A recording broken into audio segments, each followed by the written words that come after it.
Hello again, everybody. My name's Parallax Abstraction, and welcome to Retro Flashback, showcasing gaming's roots for a new generation. So, today we are going to be taking a look at another Neo-Geo game, another launch-era game, in fact, and another in the series of 4 MVS games that were in the launch-era arcade cabinet that I had at my, my local arcade. So, one of the titles I cut my teeth on with this platform that holds a very oddly fond place in my heart. So yes, indeed, we are taking a look at Magician Lord. This is a game put out by a company called Alpha-Denshi Company, later known as ADK. They have a rather interesting history. They existed for almost 20 years, but were never... well, they never really made a lot of super well-regarded games, let's just put it that way. They did a bunch of stuff in the NES era, and then they actually partnered up, so I'm going to get to see the story of this game if you want. They partnered up with SNK to make games for the Neo-Geo, and made quite a few of them, actually. Some of them are okay. Well, some of them are okay regarded, like the World Heroes Fighting series. Other games like this, and Ninja Combat, and other ones like that, not so much.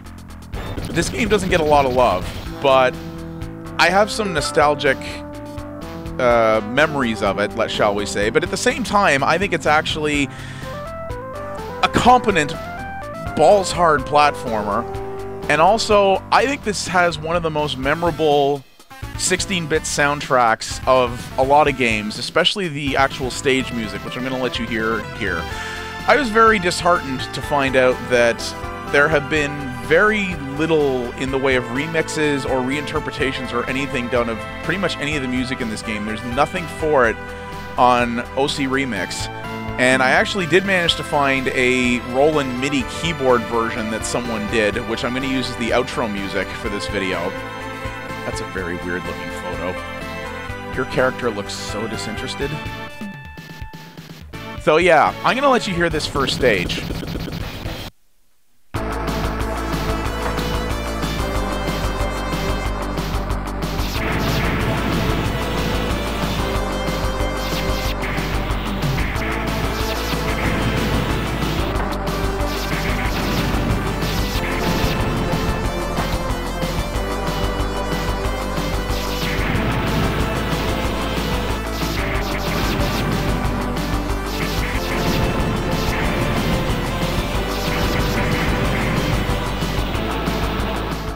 I don't know, man. I think this soundtrack sounds really cool, especially for its time. It just sounds...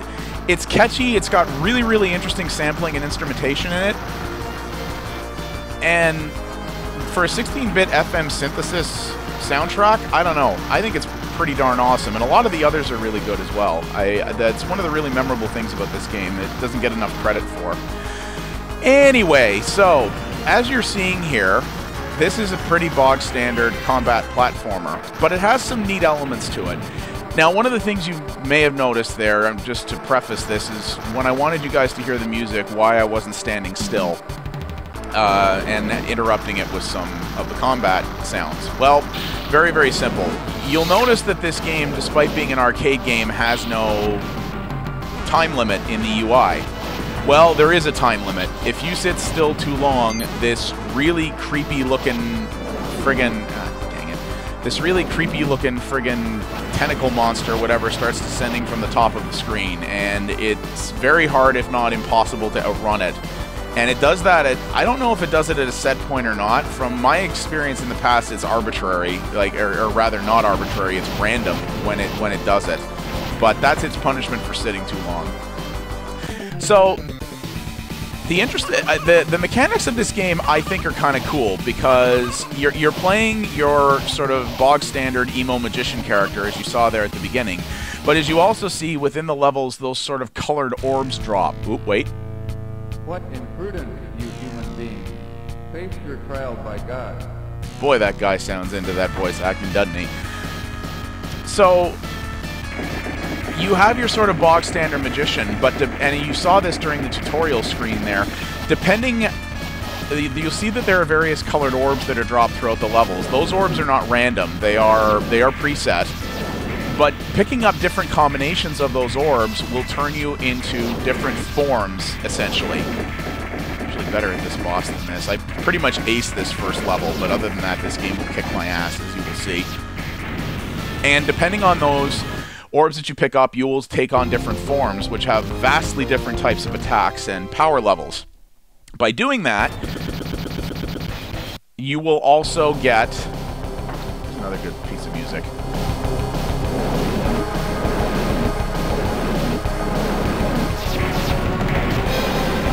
I don't know. I really like this soundtrack. So there are advantages as well to taking on those additional shapes. By doing that, you will also get extra bonus hit points. And as you can see on the right there, there's what's called a power level, or a POW level, and that is simply that you are able to level up the secondary forms you can get. And by doing so, their attacks grow stronger. But this game doesn't pull any punches. You get hit so much as once your power level drops. So you have to play pretty much perfectly with your better power. So it's pretty brutal. And this game has checkpoints in it, but they are not very liberal, shall we say. And if you run out of lives, you have to restart the entire level you're on.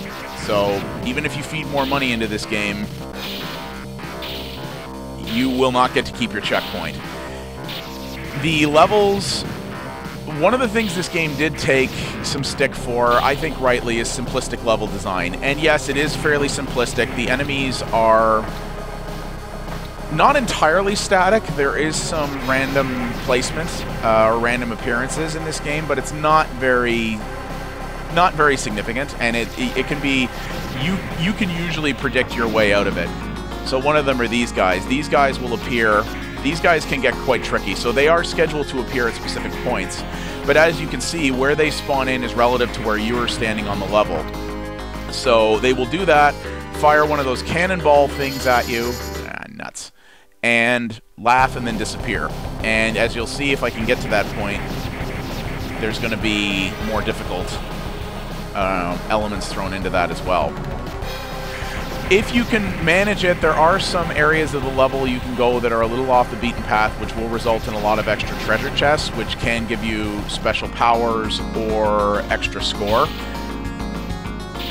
Out of the box, it looks like the default high score in this game is incredibly hard to beat because most of the enemies award anywhere from 20 to 100 points. But as you probably saw in the previous level, the stuff that you find in treasure chests can often be worth several thousand. So that's kind of where, if you're playing this game for score, that's where what you really want to do is find all those little buggers. That's where you really want to find all those treasure chests, and that's how you're gonna max your point value for sure. Truth be told, this is not really an ideal score attack game. The scoring system is not really well designed or balanced. This was a game where they put scoring in it because that's what you did. It's an arcade game. It's an arcade platformer. That's pretty much what you did, right? I'm not doing so well here. Now, as you can see, I'm only on the second level, and I'm kind of getting my ass beat, and I've actually played a lot of this game. I haven't in a while, but I have played a lot of this game, and I screwed that up even worse. And, well, this game gets ridiculous, and I mean, so yeah, ADK was not necessarily known for their great English translations. This game actually is pretty good compared to a lot of their stuff. In terms of its English translation, but there are some, including voiced bits, that are rather hysterical. I believe the taunting by the boss, or by the primary enemy in this level, is one of those such things. That was another interesting thing that this game did too, is every boss fight was two-staged. So you saw that in the last level. I had that weird, like, you know, taunty goblin thing that I had to kill. And after that, there was a secondary boss, which was extremely different in terms of what you had to do with it. And that's what I really liked about this game as well. That was another little innovation.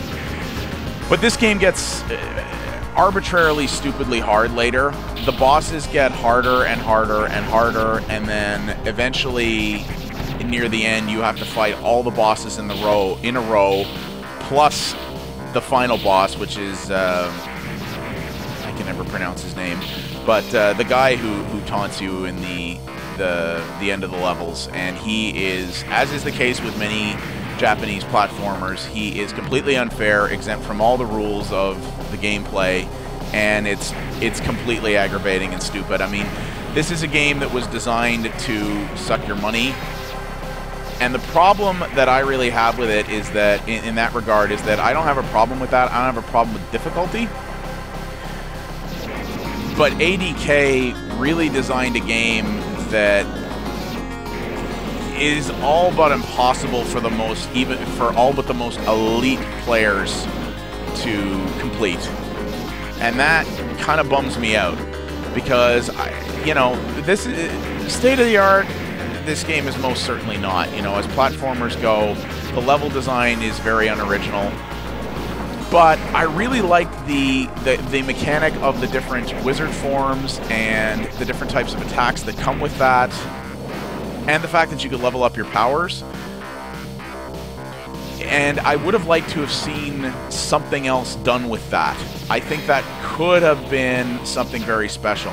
And unfortunately, they just went way too far down one direction. So you're going to see how far back this takes me. Yeah. So they went way too far down the difficulty direction. They could have made this easier. They could have made, like, the boss rush at the end, I think, was just too much for an arcade game. Totally unnecessary. I think they could have made it so that if you picked up a magician power that and you leveled it up, that you didn't lose a power level on a single bloody hit. Like, that's just ridiculous. I actually think it could have been cool. This would aggravate speedrunners to no end, but I think it actually would have been cool if they made the magician power orb drops random, at least in certain places, because they're all preset here. So you can when you play this game, if you're really taking it seriously, from the beginning what orbs are going to drop where.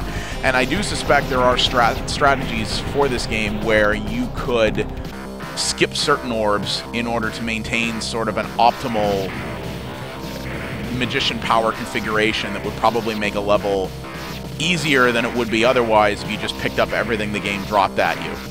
I will admit that there are probably strategies to be found there, but I think it would have made the game even more interesting and different if they could have randomized some of the drops. Not even all of them. Would have been easy to do and could have resulted in something pretty interesting, if you ask me. But yeah, there actually was supposed to be a sequel to this game originally that got canceled, which is a damn shame. I think it would have been really neat to have seen ADK get another kick at the can and see if they could have worked something better out with this. But yeah, unfortunately, as I said, ADK, despite existing for almost, I think almost 20 years. They closed in the early 2000s. They were basically, unfortunately, like a lot of the developers who hitched their wagon to SNK, a lot of them kind of fell along with SNK in the early 2000s. But ADK, sadly, was not known for a lot of quality products. I'm going to review more of their games because they all have a little bit of a place for me, because a lot of them were early Neo-Geo games, and to be frank, a lot of early Neo-Geo games were actually not that great, but they were so state-of-the-art and impressive to me at the time, and I got to experience them right at launch, that they still hold something for me. And this is really a game that I think had a lot of missed potential. They had great ideas, and I don't know if they just didn't have the talent to execute on them properly, if SNK were the ones who demanded that they make this game, balls hard in the interest of getting more people's quarters, which, I mean, this game was so stupid hard, I'm quite certain that they likely harmed themselves a lot more than helped with their monetization strategy for this game, if you ask me. But the idea was really good, and it kind of faltered. And unfortunately, most games like this that had good ideas but had their first attempt or their only attempt be kind of a missed effort only get remembered and regarded for the initial failure and not for the cool ideas that they could have executed on, or potentially someone else could have executed on. And this game just became a victim of a couple of things. It was just, it was, the design unfortunately was less than ideal, and they just made it too bloody hard, and arcade games were supposed to be hard. You know, that's kind of the whole point. Alright. There we go. Got some fat points there. And as you see, there are some interesting things. Like, I do like the fact that there are multiple paths in the level. It's not necessarily hyper-linear, which a lot of arcade games were. But the game is so incredibly hard, and getting to those routes so tricky in places that it's not necessarily something you'd be inclined to do. I presume their idea was, well, this will encourage replayability because people want to play it different ways. And I'm like, yeah, but those levels were so bloody hard to get to. Kind of why would you want to do that? You know what I mean? Especially if you were playing this in an arcade, if you were not one of the crazy people who bought a Neo-Geo AES home system. If you were playing this in the arcade, yeah, this guy's not so hot, because that's his attack. You know, who's going to do that when you have to pay money for each play? Oh yeah, and here's the arbitrary falling bit with spikes that you can't see until you've already hit them. Because, you know, paying money to learn completely arbitrary puzzle design is great fun. Oh, and there's the timer demon. I wasn't sure if I was going to get to show you guys that, but that's what it does. And I wasn't really screwing around there or wasting time. Oh yeah, and that was my last life, so I'm back at the start of the level now. Yeah. So that gives you kind of an idea of this game. It's a damn shame. It still holds a fond place in my heart. Once in a while, I'll play the first couple or 3 levels and then be like, oh yeah, this game kind of hates you. And then I don't play much further. I have never finished it, needless to say. I'm sure this game is mostly pattern recognition, so I'm sure if you are someone who really, really put the time into it, you could absolutely blow your way through this with little effort, but that ain't me, and that ain't most people. So,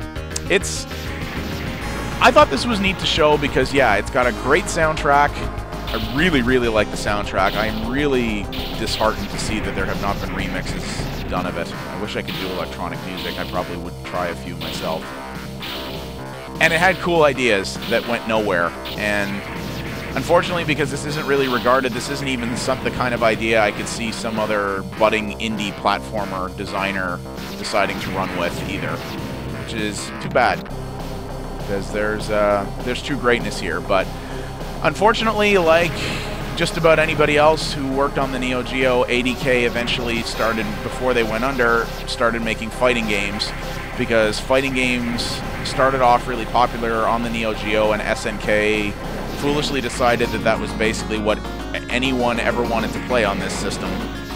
So as the Neo-Geo grew in age, basically the only games that ever came out on it from anybody, for the most part, were fighting games. And the World Heroes series, as I understand it, is generally well regarded, especially since ADK had not done a lot in the way of fighting games before then. So good for them on that, I guess. I'm not big on fighting games, and I personally never found World Heroes all that engaging. But, hey, I suppose. But I would have liked to have seen them try more stuff like this. But maybe we'll see something like that done someday. So yeah, that is Magician Lord, developed by Alpha-Denshi Company, later known as ADK, and published by SNK for the Neo-Geo arcade and home platforms in 1990. It actually also was released a little bit later on the Neo-Geo CD, but if you are a Neo-Geo collector, I mean, this game is one of the most common titles on the system. It's not expensive to find, so and it has come out on the Wii Virtual Console as well, which is interesting. It's weird to me that Super Spy came out there, or didn't come out there rather, and this did, but hey. So if this does look interesting to you, or you just want to experience the soundtrack for yourself, then go give it a whack. I don't know. I still think there's some cool stuff to see in here. My name's been Parallax Abstraction. Thank you all very much for watching, and I will see you next time.